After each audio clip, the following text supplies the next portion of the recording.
এই মাসে একটি বিশেষ রাত আছে, আমরা এই রাতকে বলি শবে বরাত, যেটাকে আরবিতে বলা হয় লাইলাতুন নিসফি মিন শাবান।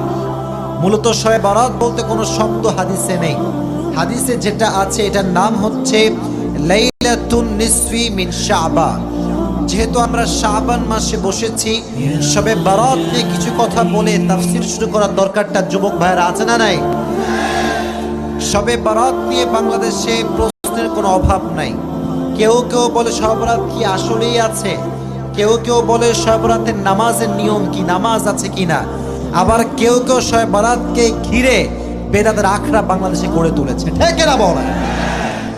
তিনটি দল বাংলাদেশ, এক যারা শবে বরাতকে মেনে অনেক বেশি উঁচুতে উঠে গিয়েছে, আর এক দল হচ্ছে তারা যারা একদম শবে বরাতকে মানেই না।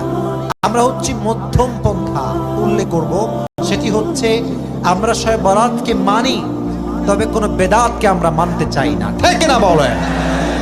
শবে বরাতের কথা হাদিসে এসেছে, নবীজি বলেছেন এই শবে বরাতের রাতে আল্লাহ তাআলা গোটা বিশ্বের সমস্ত উম্মতদেরকে সাধারণভাবে ক্ষমা ঘোষণা করে। সুবহানাল্লাহ পড়লেন না? আচ্ছা, আপনারা তো জিনাদাহের মানুষ, আপনারা তো কাপুরুষের সন্তান নন, আপনারা তো সব বীর পুরুষের সন্তান। তো কথা আস্তে বলবেন না, জোরে বলতে হবে। যুবক ভাইয়েরা কথাগুলো ভালো করে বুঝবেন। শবে বরাতে সবাইকে সাধারণভাবে ক্ষমা করে দেয় একজন, জবান খুলে বলেন তিনি কে? হাদিসে এসেছে ইল্লা লিমুশরিকিন আও মুশাহিদ।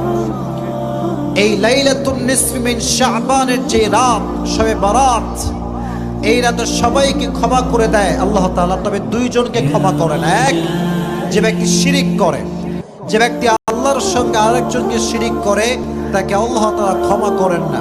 আল্লাহ বলছেন ইন্নাল্লাহা লা ইয়াগফিরু আন ইউশরাকা বিহি ওয়া ইয়াগফিরু মা দুনা যালিকা লিমান ইয়াশা। যে ব্যক্তি আল্লাহর সঙ্গে শিরিক করে তাকে আল্লাহ তাআলা মাফ করেন না। ওয়া মান ইউশরিক বিল্লাহি ফাকাদ ইফতারা ইসমান আযীমা। যে শিরিক করে তার মতো জঘন্যতম পাপী আল্লাহর জমিনে দ্বিতীয় আর কেউ হতে পারে না। এক নাম্বার, মুশরিককে আল্লাহ ক্ষমা করে না। দুই নাম্বার, এই রাতে আরেকজন মানুষকে ক্ষমা করা হয় না, মুশাহিদ, যারা হৃদয় বিদ্বেষ পোষণ করে, হিংসা পোষণ করে।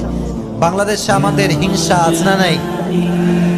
ব্যক্তিগতভাবে আমার মনে হয় বাংলাদেশে যেই পরিমাণ হিংসা আছে, গোটা বিশ্বের কোনো কান্ট্রিতে সেই পরিমাণ হিংসার প্রবণতা খুঁজে পাওয়া যাবে না।